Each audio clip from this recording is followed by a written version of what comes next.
আপোনালোকৰ গাঁওখনৰ এই সমস্যাৰ বিষয়ে আমাৰ গাঁৱত বৰ্তমান এতিয়াতো পানীটো কম হৈ আছে গতিকে আমি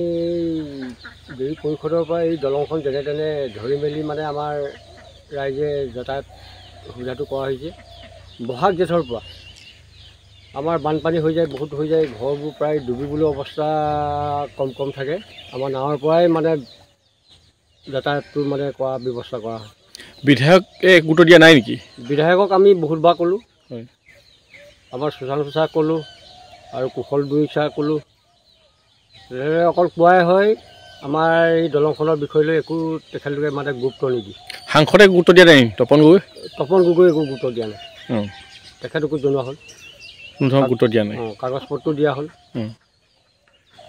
কি চিন্তা কৰিছে আপোনালোকৰ লোকসভা নিৰ্বাচন আহি আছে এইবাৰতো আমি প্ৰতিবাৰে এতিয়া দেৰি পৰিষদকো কৈছোঁ যে আমাক যেনে তেনে দলংখন পোষ্টকেইটা হ'লোঁ আমাক পকা ব্যৱস্থাটো কৰি দিয়ক বাকীবোৰ আমি বাঁহৰে হওক বা কাঠেৰে হেৰি কৰি আমি বাকী ব্যৱস্থাটো নিজে মানে কৰি ল'ম এনেকৈ বুলি আমাৰ আলোচনা এটা হৈছে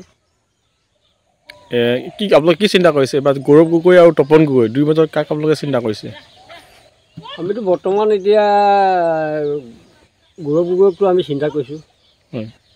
কাৰণ আমাৰ এতিয়া যিখন চৰকাৰ দেখিছোঁ কৰিতো এই বিষয় লৈ আমাৰ অসুবিধাই হৈছেগৈ গতিকে এতিয়া বৰ্তমান আমাৰ এতিয়া গৌৰৱ গগৈ ডাঙৰে কোৱা নাই তেখেতক আমি যি ব্যৱস্থাৰে পাৰোঁ তেখেতক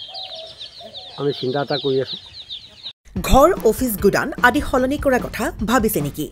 পিছে সলনি কৰিব হয় সকলো বস্তু এঠাইৰ পৰা আন ঠাইলৈ সহজে নিয়াটো জানো সম্ভৱ চিন্তা তাতেই নহয় জানো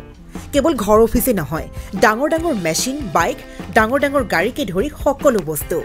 পিছে এতিয়া আৰু চিন্তাৰ কোনো কাৰণ নাই আপোনাৰ এটা মাথো ফোন কলতে সমাধান হৈ পৰিব এনেসমূহ সমস্যা আপোনাৰ কাষত আংকুশ কাৰ্গো পেকাৰ্ছ এণ্ড মুভাৰ্ছ সমগ্ৰ ভাৰততে প্ৰভাইড কৰে ডোৰ টু ডোৰ ছাৰ্ভিচ গতিকে দেৰি কিহৰ এতিয়া যোগাযোগ কৰক 9957630102 অথবা 9546214823 নম্বৰত লগতে ঠিকনা ফটাহিল আমবাৰী নিয়াৰ অনাথ আশ্ৰম আমবাৰী থানা গুৱাহাটী